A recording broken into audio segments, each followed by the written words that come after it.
Bonjour à tous, je continue à vous partager des extraits du livre du cardinal Ratzinger, Foi chrétienne, hier et aujourd'hui. Point de départ de la confession de foi, la croix. Tout devient plus clair si nous revenons, au-delà du symbole apostolique, à l'origine même de la confession de foi chrétienne. Aujourd'hui, nous pouvons établir avec quelque certitude que le lieu d'origine de la foi en Jésus comme Christ, c'est-à-dire le lieu d'origine de la foi chrétienne tout court, a été la croix. Jésus lui-même ne s'était pas proclamé directement comme le Christ, Messie. Cette assertion nous paraîtra sans doute quelque peu insolite, mais elle se dégage maintenant avec une certaine netteté des discussions, par ailleurs souvent déroutantes, entre historiens. L'on ne pourra y échapper, même et surtout en opposant aux entreprises hâtives de réduction qui se font jour dans la recherche actuelle sur Jésus, l'attitude critique qui convient. Jésus ne s'est donc pas proclamé tellement Messie. C'est Pilate qui le fit, lorsque, s'associant aux accusations des Juifs et cédant à leurs attaques, il présenta Jésus du haut de la croix par l'inscription rédigée dans toutes les langues du monde d'alors, comme le roi Messie Christ, supplicié des Juifs.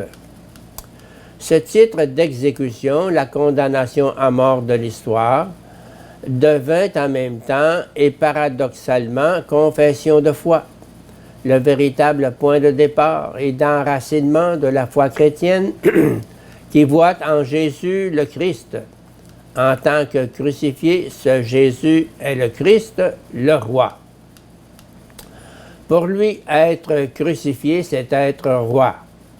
Être roi, pour lui, veut dire qu'il s'est livré lui-même aux hommes, que parole, mission et existence s'identifient dans le sacrifice de cette existence même.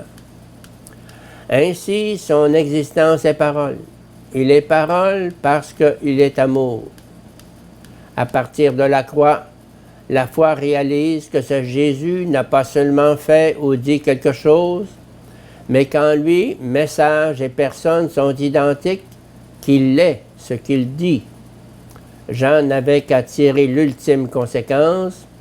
S'il en est ainsi, et c'est le thème christologique fondamental de son évangile, alors ce Jésus est parole.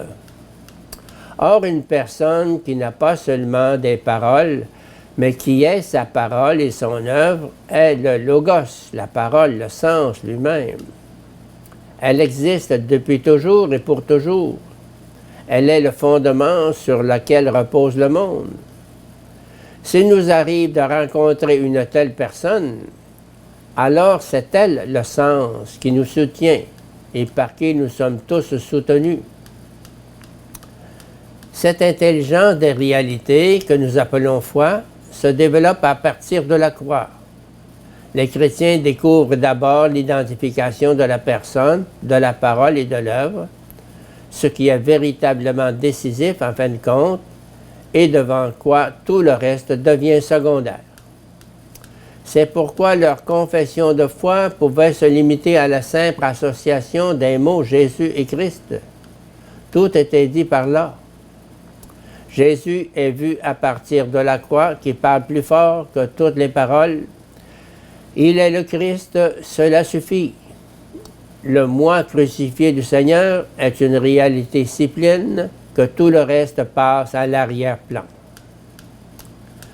Dans une deuxième étape, en partant de l'intelligence ainsi acquise sur Jésus, on se mit à réfléchir sur ses paroles.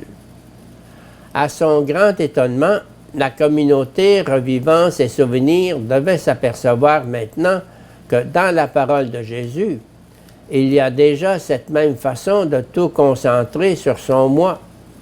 Son message, lu rétrospectivement, se présente de telle façon qu'il débouche toujours sur ce moi, sur l'identité de la parole et de la personne, et qu'il nous ramène toujours à cette identité.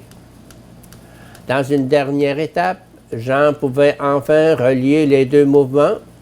Son évangile est pour ainsi dire la lecture des paroles de Jésus à partir de la personne et de la personne à partir de ses paroles. Le fait que Jean présente sa Christologie, son témoignage de foi au Christ, comme le message de l'histoire de Jésus, et qu'il fasse de l'histoire de Jésus une Christologie, montre que l'unité du Christ et de Jésus est accomplie, unité qui demeure constitutive pour toute l'histoire ultérieure de la foi.